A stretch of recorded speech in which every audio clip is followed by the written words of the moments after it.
आइए मित्रों, हमारे YouTube चैनल स्वाध्याय में आपका हार्दिक स्वागत, अभिनंदन। आज हम आपके लिए लेकर आए हैं राजा हरिश्चंद्र की धर्मनिष्ठा नामक छोटी सी कहानी, प्रसंग, ज्ञान चर्चा। अगर आपने हमारे चैनल को लाइक और सब्सक्राइब नहीं किया है तो आपसे निवेदन है, कृपया चैनल को लाइक और सब्सक्राइब अवश्य करें। महाराज हरिश्चंद्र बड़े धर्मात्मा थे। उनके राज्यकाल में कभी अकाल नहीं पड़ा, किसी को रोग नहीं हुआ, कोई भी अकाल मृत्यु से नहीं मरा और पूर्ववासियों की कभी अधर्म में रुचि नहीं हुई। लोकोक्ति प्रसिद्ध है, यथा राजा तथा प्रजा। बातों ही बातों में राजा ने महर्षि विश्वामित्र को अपनी स्त्री, पुत्र, धर्म और शरीर को छोड़कर बाकी सब कुछ दे दिया। और जिस समय उन्होंने यह महान दान दिया, उस समय उनके मुख पर विषाद अथवा चिंता का कोई चिन्ह न था। धन्य उदारता यही नहीं, ऋषि की आज्ञा से उन्होंने राजोचित वेश का भी परित्याग कर दिया और वे वल्कल वस्त्र धारण कर अपनी पत्नी और कुमार के साथ राजधानी से चल दिए। ऋषि ने इस पर भी उनका पिंड नहीं छोड़ा। उन्होंने राजा से राजसूय यज्ञ की दक्षिणा मांगी और राजा ने 1 महीने बाद उसे देने का वचन दिया। राजा को इस प्रकार अपनी रानी और सुकुमार बच्चे के साथ पैदल जाते देख उनकी समस्त प्रजा व्याकुल हो उठी। उनके आश्वासन के लिए राजा थोड़ी देर रुक गए। इस पर विश्वामित्र को बड़ा क्रोध आया और उन्होंने राजा को बहुत कुछ बुरा भला कहा, परंतु धर्मभीरु राजा धैर्यपूर्वक सब कुछ सहते रहे। उन्होंने चूं तक नहीं की।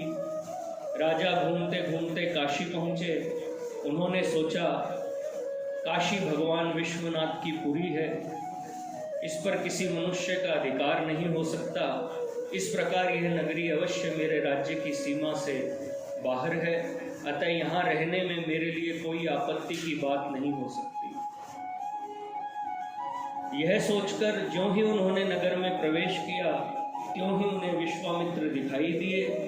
दक्षिणा के लिए उनका बेहद तकाजा देखकर राजा ने निरुपाय हो अपने को बेचने का निश्चय किया, किंतु रानी का बहुत अधिक आग्रह देख पहले उन्होंने रानी को ही एक ब्राह्मण के हाथ बेच दिया, परंतु बालक रोहिताश्व किसी प्रकार भी अपनी माता को छोड़ नहीं रहा था। इस पर रानी ने बिलख कर ब्राह्मण से उस बालक को भी खरीद लेने के लिए प्रार्थना की और वे दोनों उसके साथ हो लिए। राजा ने छाती पर वज्र रखकर उस ब्राह्मण से अपनी प्यारी पत्नी और प्राणोपम पुत्र का मूल्य ग्रहण किया और उसे ऋषि के हवाले किया। किंतु ऋषि को उतने द्रव्य से संतोष क्यों होने लगा? वे तो हरिश्चंद्र को कष्टों की आग में तपाकर खरा सोना बनाना चाहते थे। आखिर राजा ने स्वयं भी चांडाल बने हुए धर्म की दास्ता स्वीकार की और इस प्रकार विश्वामित्र के ऋण से मुक्ति पाई। चांडाल उन्हें बांधकर डंडों की मार से अचेत सा करता हुआ अपने घर ले गया और शमशान भूमि पर मुर्दों के कफन बटोरने के काम में नियुक्त किया। एक दिन रोहिताश्व को सांप काट गया, जिससे उसकी तत्काल मृत्यु हो गई। रानी उस मृत बालक को गोद में लेकर उसी शमशान पर आई और रोने लगी। दोनों एक दूसरे को पहचान न सके। रोते रोते अनायास रानी के मुंह से अपने पति का नाम निकल पड़ा। अब तो राजा ने उसको तथा अपने पुत्र को भी पहचान लिया और वे जोर जोर से रोने लगे। उन्हें इस प्रकार अपने पुत्र का नाम लेकर रोते देख रानी भी राजा को पहचान गई और घोर विलाप करने लगी। अंत में राजा ने अत्यंत दुखी होकर अपने पुत्र की चिताग्नि में प्रवेश करने का निश्चय किया और रानी भी उनके साथ जलने को प्रस्तुत हो गई।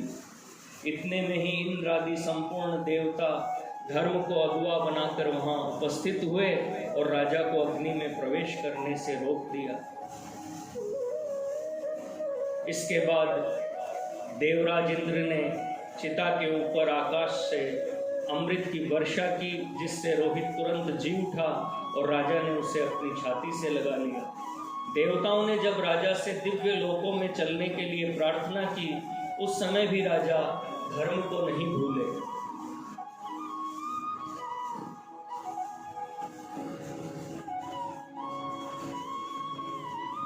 उन्होंने विनय पूर्वक कहा, देवराज, मैं तो चांडाल का कृत दास हूँ, स्वतंत्र तो हूँ नहीं।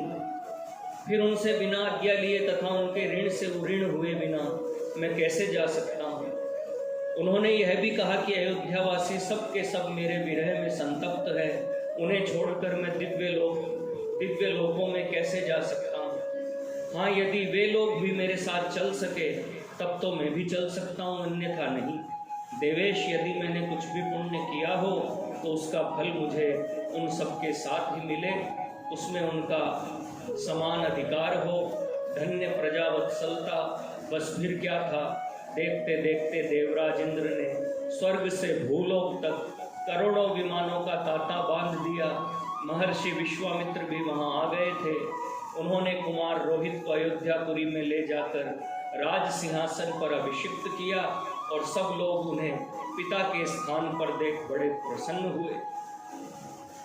तदनंतर सारे के सारे अयोध्यावासी अपने पुत्र, भृत्य एवं स्त्रियों के सहित विमानों पर आरूढ़ हो स्वर्ग को चले गए। धन्य नरेश, राजा हो तो ऐसा हो।